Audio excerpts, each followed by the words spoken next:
El imperio se desintegra. Una a una las provincias se suman a la rebelión de Casamata. Las provincias no piensan sujetarse a un poder central jamás. Ahora es tiempo de que puedan decidir por sí mismas. En tanto, el emperador busca desesperadamente llegar a un acuerdo con los rebeldes para retomar el control. Patria bajo asedio presenta Episodio 2. El plan de Casamata, 1823. La rebelión de las provincias que despedazó al imperio mexicano. El coronel José Antonio de Chávarri era el hombre de mayor confianza del emperador Agustín I, y decidió traicionarlo para dirigir un pronunciamiento que prometía darle más poder a las provincias.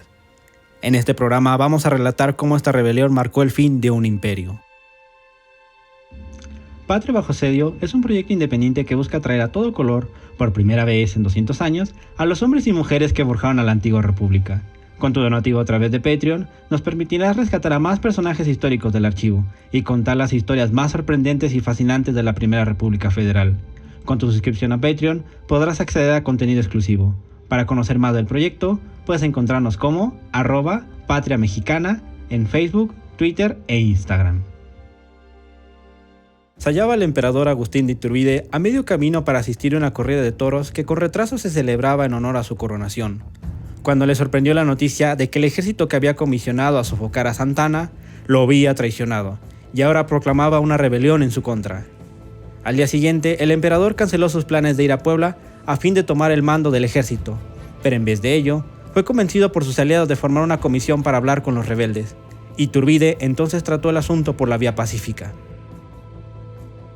El plan de Casamata fue lanzado el 1 de febrero de 1823 por el coronel José Antonio de Chávarri y los generales Luis Cortázar y José María Lobato, quienes habían formado originalmente parte de las fuerzas imperiales enviadas a Veracruz. El plan de Casamata consistía en hacer un llamado a las provincias a desconocer al emperador debido a su decisión de haber suprimido el Congreso el año anterior, por lo que estipulaba que a partir de ese momento, cada provincia podía declararse autónoma del gobierno central y hacerse cargo de sus propios asuntos en cuanto se creara un nuevo Congreso que decidiera la situación del país. Al día siguiente, la Diputación Provincial de Veracruz anunció su adhesión a la rebelión. La cuenta regresiva para el Imperio Mexicano había comenzado.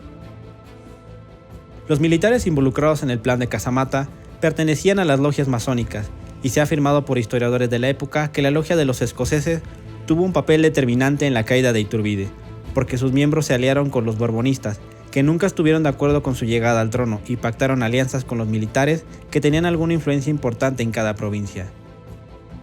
4 días más tarde, el comandante general de Puebla, el marqués de Vivanco, le ofreció protección a los rebeldes liderados por Chávarri y presionó para que se creara un nuevo Congreso. La segunda diputación provincial más importante del Imperio Mexicano se sumaba a la rebelión y ahora en adelante, Puebla se estableció como punto de negociación entre los rebeldes y los imperialistas. Al día siguiente, Oaxaca anunciaba su adhesión y muy pronto lo harían Guanajuato, Guadalajara y Querétaro. El descontento por sujetarse al poder central fue en aumento. Para la época, las provincias estaban organizadas por una clase de gobierno electo llamado Diputaciones Provinciales, que estaba sujeto al poder central, y por lo tanto carecían de facultades de crear sus propias leyes locales, entre otras atribuciones. Desde finales del siglo XVIII, era evidente el deseo de las provincias de tener el poder de gobernarse a sí mismas, pero la corona española nunca cumplió sus deseos. Con la independencia de México, su situación no parecía cambiar. Así que con la oferta del plan de Casamata, las élites locales no dudaron en aliarse para derrumbar a un gobierno que no los representaba. Iturbide pensó en un inicio que podía manejar la situación porque el plan se especificaba que las fuerzas rebeldes no buscaban atentar contra su persona, y decidió acceder a las presiones viendo cómo el imperio se le iba de las manos. El emperador, a través de una proclama, restableció el Congreso que un año antes había disuelto, pero sus rivales argumentaron que dicha convocatoria no contaba con la asistencia mínima requerida y por lo tanto no había ningún Congreso. Las fuerzas militares comenzaron a polarizarse y los enfrentamientos entre los imperialistas y los rebeldes reunidos en Puebla trascendieron los círculos jerárquicos del ejército para instalarse también entre la población. De acuerdo al historiador Torcuato Di Tella, hubo movilización popular en algunos barrios de la Ciudad de México expresando su apoyo al emperador. El imperio, ante todo, seguía siendo respaldado por el pueblo mexicano, pero en las provincias, los ánimos autonomistas siguieron creciendo. Las provincias ya eran dueñas del poder que durante muchos años habían deseado obtener, y no iban a ceder con sus exigencias. Cada diputación provincial era en esos momentos un gobierno provincial independiente. A un mes del plan de Casamata, la mitad del imperio mexicano había roto con el gobierno central y la rebelión seguía esparciéndose como reguero de pólvora. El emperador, viendo que estaba acorralado en la Ciudad de México y con virtualmente todo el ejército en su contra, decidió abdicar el 19 de marzo de 1823 y partir rumbo al exilio. Un mes y 8 días habían transcurrido desde el lanzamiento del plan de Casamata y el imperio se había quedado sin su cabeza. El Ejército de Liberación entró a la Ciudad de México el 26 de marzo y a los pocos días finalmente el Congreso se declaró constituido. El Congreso esperaba retomar sus labores de crear una constitución para México y apaciguar los ánimos autonomistas de algunas provincias. Pero su legitimidad era cuestionada, ya que no había logrado cumplir con su misión por perder el tiempo en asuntos menos urgentes. En resumen, el triunfo de la rebelión de Casamata provocó que el gobierno central perdiera el poder sobre las provincias, y la urgencia de crear un nuevo Congreso que plasmara un proyecto político donde garantizara la autonomía regional. Todos los caminos conducían al federalismo. El Congreso no aceptó la abdicación de Agustín de Iturbide al trono porque declaró en ese mismo instante que todos sus actos en el gobierno eran nulos y sin ningún valor. Por si fuera poco, en ausencia del ex emperador, y a manera de venganza, lo declararon traidor a la patria y amenazaron que si pisaba nuevamente suelo nacional, sería pasado por las armas.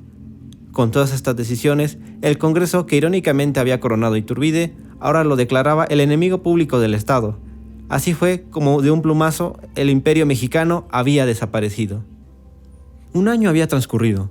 El que fuera conocido como el Libertador de México, don Agustín de Iturbide, regresó de manera sorpresiva a su país natal, ofreciendo su espada porque tenía información de una inminente invasión por parte de España y la Santa Alianza. Pero fue arrestado y notificado de su fatal destino a su desembarco a Soto la Marina, Tamaulipas.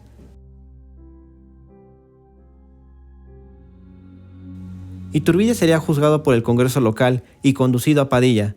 Únicamente pidió un papel y una pluma para escribir su defensa.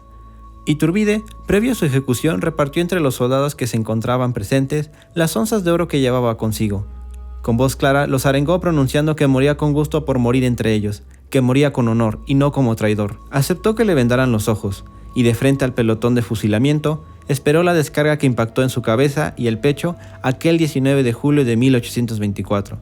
La noticia conmocionó a propios y extraños que no daban crédito de que tan cruel decreto del Congreso había sido cumplido.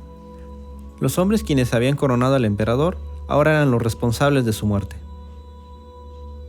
En cuanto al líder de la rebelión de Casamata, un líder que renunció a un futuro con la hija del emperador y a una carrera en la corte imperial, para levantarse en armas por una causa que consideraba justa, encontraría un destino diferente.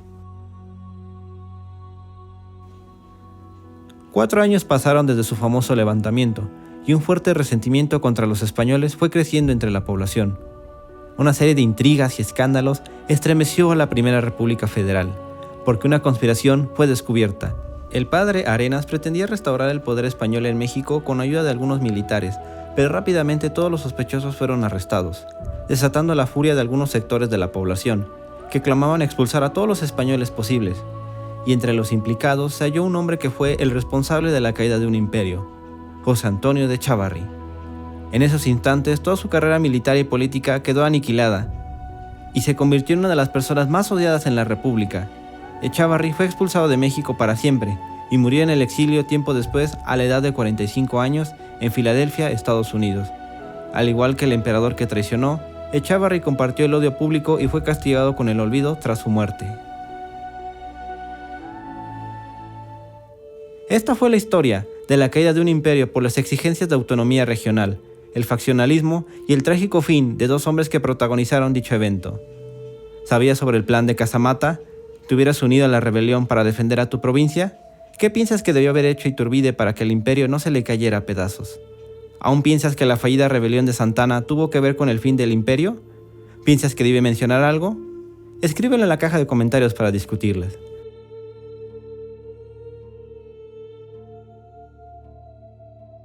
Recuerda que si te gusta este programa y te gusta la historia de México, no olvides suscribirte, que más temas relacionados a la Primera República Federal voy a estar comentando. Gracias por escuchar. Nos vemos en la próxima batalla. Esto fue Patria bajo asedio.